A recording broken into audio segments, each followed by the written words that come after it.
Hello everyone, आप सभी का बहुत बहुत स्वागत है आपके अपने channel global study with RK में, जहां आप इस चैनल से जुड़कर अपनी तैयारी को और बेहतर बना सकते हैं।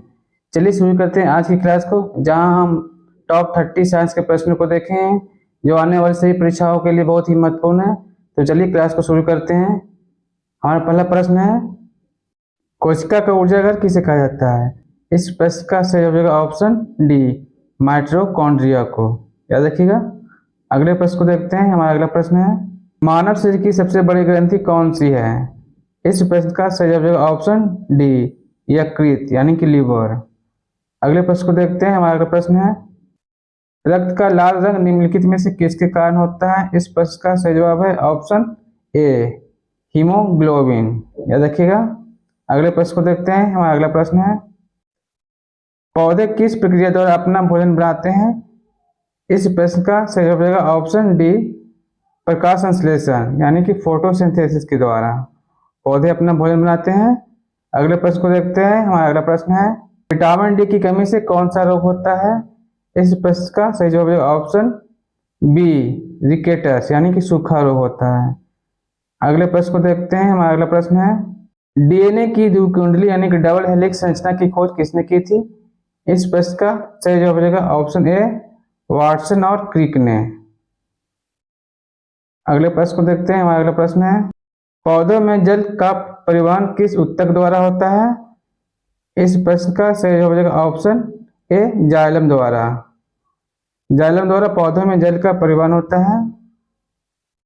अगले प्रश्न को देखते हैं। हमारा अगला प्रश्न है, मानव मस्तिष्क का सबसे बड़ा भाग कौन सा है? इस प्रश्न का सही जवाब होगा ऑप्शन ए, सेरिब्रम। अगले प्रश्न को देखते हैं, इंसुलिन हार्मोन का उत्पादन कहाँ होता है? इस प्रश्न का सही जवाब होगा ऑप्शन ए, अग्नाशय में। अगले प्रश्न को देखते हैं। हमारा अगला प्रश्न है, किसकी उपस्थिति के कारण पौधों की कोशिकाएं पशु कोशिकाओं से भिन्न होती है? इस प्रश्न का सही जवाब हो जाएगा ऑप्शन डी, कोशिका भित्ति यानी कि सेल वॉल। सेल वॉल के द्वारा हम डिफ्रेंशिएट कर पाते हैं कि कौन पौधों की कोशिकाएं और कौन जंतु की कोशिकाएं। ठीक है। अगले प्रश्न को देखते हैं। हमारा अगला प्रश्न है, पेनिसिलिन की खोज किसने की थी? इस प्रश्न का सही जवाब होगा ऑप्शन डी, अलेक्जेंडर फ्लेमिंग ने। अगले प्रश्न को देखते हैं। हमारा अगला प्रश्न है, पारिस्थितिकी तंत्र यानी कि इकोसिस्टम में ऊर्जा का प्राथमिक स्रोत क्या होता है?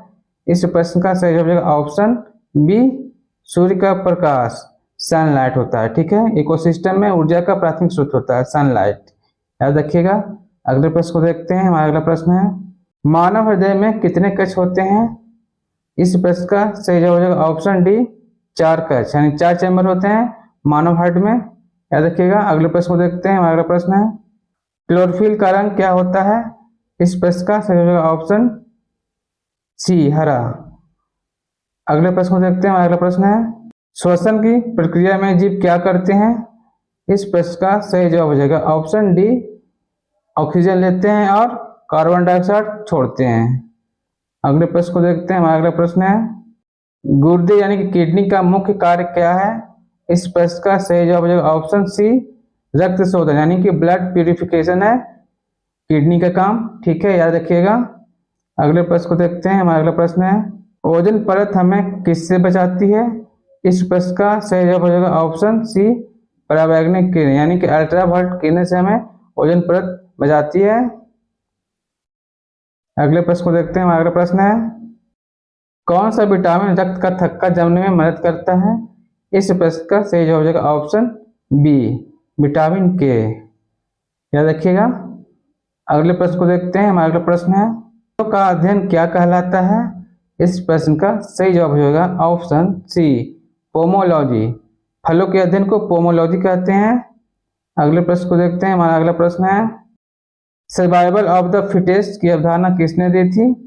इस प्रश्न का सही जवाब हो जाएगा ऑप्शन डी, चार्ल्स डार्विन ने। चार्ल्स डार्विन ने सर्वाइवल ऑफ द फिटेस्ट की अवधारणा दी थी। अगले प्रश्न को देखते हैं। हमारा अगला प्रश्न है, मधुमक्खी पालन को क्या कहा जाता है? इस प्रश्न का सही जवाब हो जाएगा ऑप्शन बी, एपीकल्चर। मधुमक्खी पालन को एपीकल्चर कहते हैं। अगले प्रश्न को देखते हैं। हमारा अगला प्रश्न है, मानव शरीर की सबसे छोटी हड्डी कौन सी होती है? इस प्रश्न का सही जवाब हो जाएगा ऑप्शन डी, स्टेपिस। स्टेपिस जो होती है वह मानव शरीर की सबसे छोटी हड्डी होती है।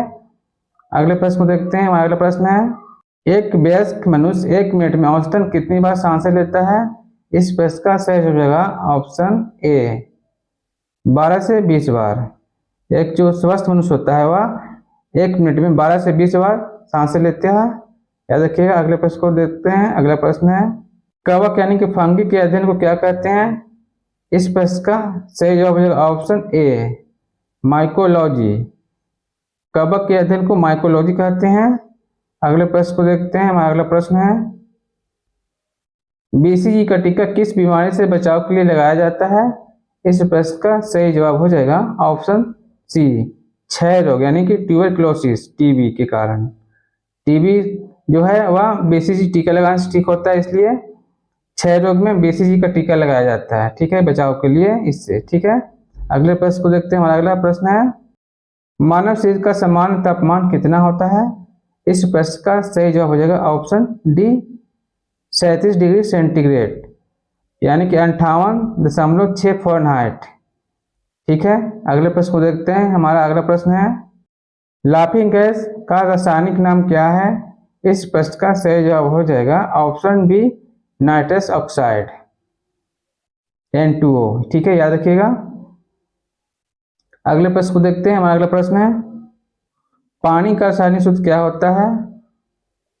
इस प्रश्न का सही जवाब हो जाएगा ऑप्शन बी, H2O। H2O जल का रासायनिक सूत्र है। अगले प्रश्न को देखते हैं। हमारा अगला प्रश्न है, कौन सी धातु कमरे के तापमान पर तरल होती है यानी कि लिक्विड अवस्था में पाई जाती है? तो इस प्रश्न का सही जवाब हो जाएगा ऑप्शन सी, पारा यानी कि मरकरी। अगले प्रश्न को देखते हैं। हमारा अगला प्रश्न है, एक उदासीन विलयन का पीएच मान क्या होता है? इस प्रश्न का सही जवाब हो जाएगा ऑप्शन सी, 7। इसी के साथ आज का सेशन समाप्त होता है। मिलते हैं अगले सेशन में कुछ नए क्वेश्चंस के साथ। धन्यवाद।